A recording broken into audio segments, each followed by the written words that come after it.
Hey everybody, it's Lori. How I make it seem so easy. 10-9-25. Allow yourself to be childish with that childlike wonder and curiosity. Stay calm and quiet in the stillness of nature. A lot less phone and computer, Wi-Fi off when you sleep. It is a process, or really a way of living, that keeps your heart true to the childlike wonder, kindness for self and others. Stay sober, no drugs, see sexuality as a sacredness. Wait for a partner who sees you as someone that is sacred and alive. There is a fire within you. Find the spark and light it. It will be something that brings automatic joy and satisfaction. Find a code of honor to live by. That is truth and justice for all, for the greater good of all. Learn something new every day. Share a kind word to yourself daily and another. It does not matter their reaction. Learn to enjoy alone time and use that time to learn something about yourself. It could be good or something you need to heal. Believe in a higher power, and you are an integral part of that higher power. You are helping God guide us all that is, find its way home. You are the aspect created to be you, so find you.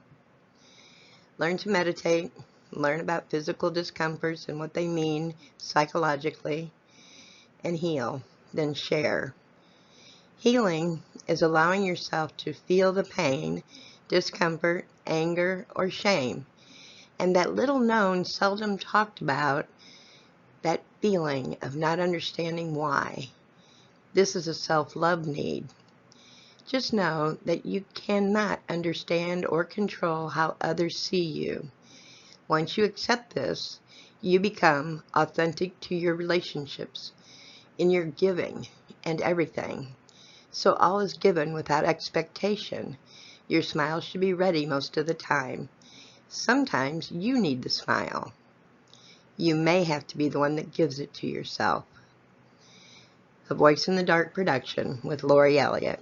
You are enough. It's a little short, I'm sure, and anytime you need training or help, extra help, my email is always in the description, and feel free to contact me. I'd love to help. I'm working on that 3 or 4 part healing episode now that I'll allow it to be downloaded for free the first few months. But I make it seem so easy because I love me, and I love life, and I love God. And I don't believe in religion anymore. Never really did. I church hopped a lot. But I do believe in God, and I believe in Source. I believe in my own personal godhood because Jesus said that's who we are.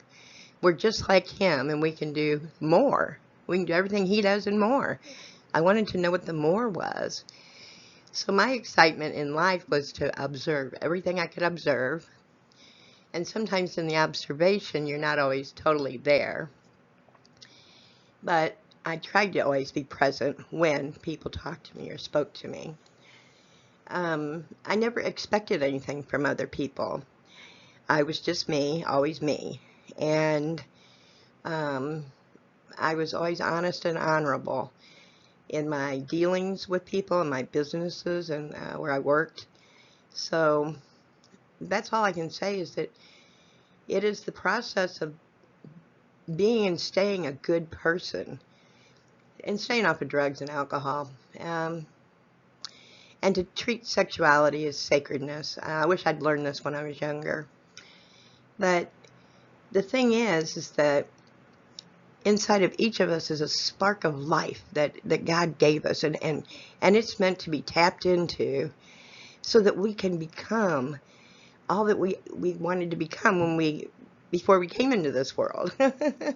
There's things that we need to let go of, and some of it has to do with past lives and stuff like that. I always suggest a good hypnotist for that, and ask around to find a good one. And then what was important to me because I didn't like my home life when I was a kid. There was a lot of yelling and screaming. There was an alcoholic in the family, and they could fight a lot, Mom and Dad. So I didn't enjoy that too much, although I was always given a really nice room separate, you know. But it's still uncomfortable. For one thing, I've always been a psychic, and I've always been an empath, so I felt everything that they were, you know, not saying. Just yelling and screaming. So what was important to me was a home, somewhere where I could lay my hat and make it a home, a safety zone for all people, not a hellhole. And then something that you had to hide from the world, you know, what goes on behind closed doors. There's so many homes like that. It's disgusting. And it's sad. So one of my important things for me was to have a home that was decorated and warm and cozy, that anybody that walked through the door could relax and kick their shoes off, pull up a chair, or sit on the couch and, you know, hang out and learn to wait on themselves, because I only serve coffee the first time. The rest of the time it's on you. So I like them to feel at home. But I wanted things around me that made me feel warm and cozy. And that's how I make it look so easy. Is that even when people have stolen from me and taken things from me, the universe replenished it right away. And I've also given a lot of things away. And I'd give my last shirt off my back if I had to, you know, if somebody really needed it. Giving's never been a problem for me. But I never expected anything back. And I've had friends that gave to me and they didn't expect anything back. And when we start getting angry because somebody didn't give us something or didn't reciprocate to us, we need to realize that we're in pain. It isn't the friend that didn't reciprocate something, it's something in you. And that's when you need to stop yourself and then wonder, okay, why am I upset? I'm upset because I feel like I've been let down by a friend. Did you tell your friend that you needed something? You needed emotional support, or you needed this or that? It takes two, and it takes understanding, and it takes good communication. And there are times where we all suck at it. So just do your best, and there is no sin. So don't let those churches and those religious crap. Look, we have laws. There is right and wrong, and we all know what that is. And we have a natural instinct for right or wrong. And if you're breaking those rules and making yourself sick because you've done wrong, you need to make amends. And you need to, the best thing is to fess up. And if you can't fess up, then you need to make amends for it somehow by telling the universe, I will give this, I promise I'll start doing this for other people. If I don't have to, you know, but that's between you and God, not me. But what I'm saying is that it's about learning how to be a really good person and how to understand why you weren't wanting to be a good person and why you have a bitterness on your shoulders.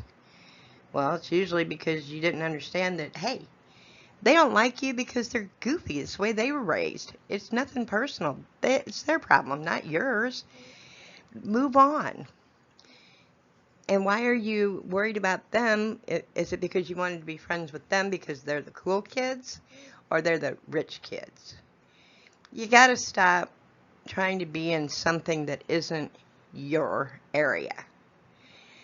And usually, 9 times out of 10, when you run into a situation where you're being shunned by, you know, the good girl, or the, you know, the, oh, I don't know what you call them anymore, but, you know, the cliques at school, and stuff like that, because they continue in society sometimes, but not very often. Those kind of cliques only know themselves to be able to be with that clique. They aren't individual, unique beings. they're cliquey, and that means they're stuck. Not that they're bad. You know, some of them are. They're a little cruel with their words and whatnot. But when you're rejected by something like that, that's your universe telling you that that's not where you want to be. You'll get hurt there. That's not your kind of people.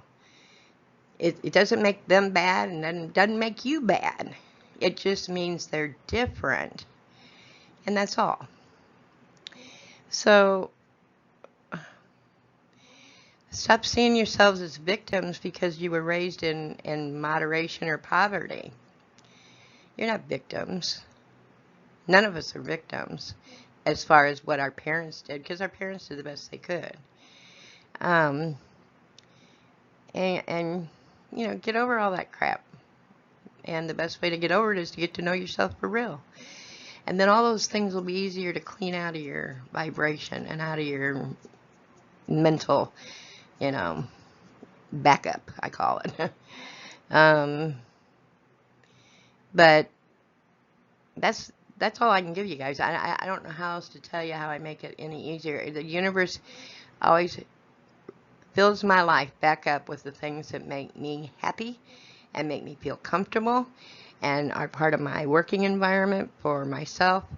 And that's because I've always been so giving my whole life that when something's taken from me, the universe fills it back up. A lot of times without me even having to ask. So find yourself. This is about getting rid of all the negativity in your soul, your mind, your physical body, brain, whatever you want to call it. It's part of your total whole right now. You just want to get rid of it. But you can't get rid of it by just saying, oh, well, I'm done with that. That doesn't work. You have to make space for yourself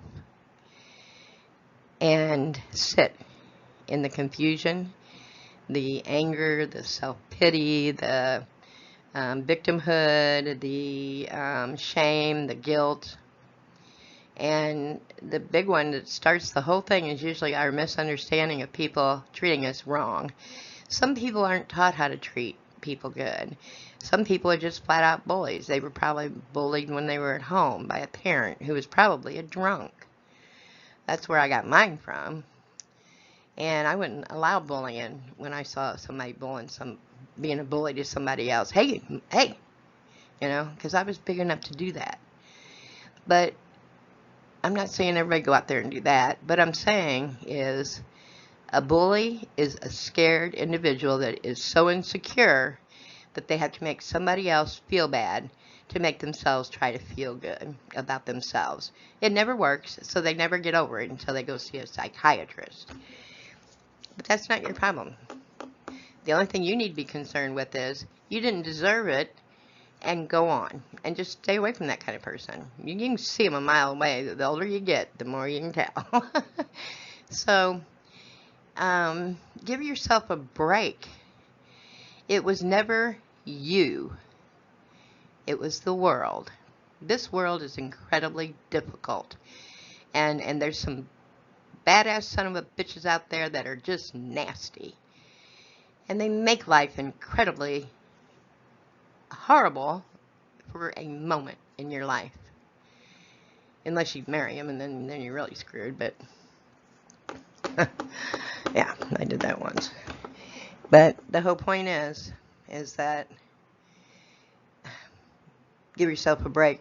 You're beautiful and gorgeous, all you men and women. You're beautiful. And that was just a bully who was insecure and got beat up at home somehow, whether it be verbally or physically. The thing is, they won't grow up until they get psychiatric care, and they're not going to. And they're just going to be always wanting something bigger and better, and, you know, nothing's ever going to fulfill them. Fulfillment comes from the heart. That's it. I can sit in my front yard. I'm retired now, and I've gone through a lot of, late life healings and stuff, and but I've always enjoyed being alone. And maybe not as alone as I've been. I do miss conversations, good ones. And but I can sit out there and just listen to the birds. When I get all excited when I hear the birds, or they're flying and they're eating or whatever, or a salamander goes by, or I got a new spider, and it's the simple things that warm our hearts. So allow yourself to feel again, to feel those simple things, because as you warm your heart, you're able to love yourself a little bit more every day, and then you'll be loving the people in your life even more. And appreciate the people that are in your life, and let them know it. I love you, and this is Lori. See you later.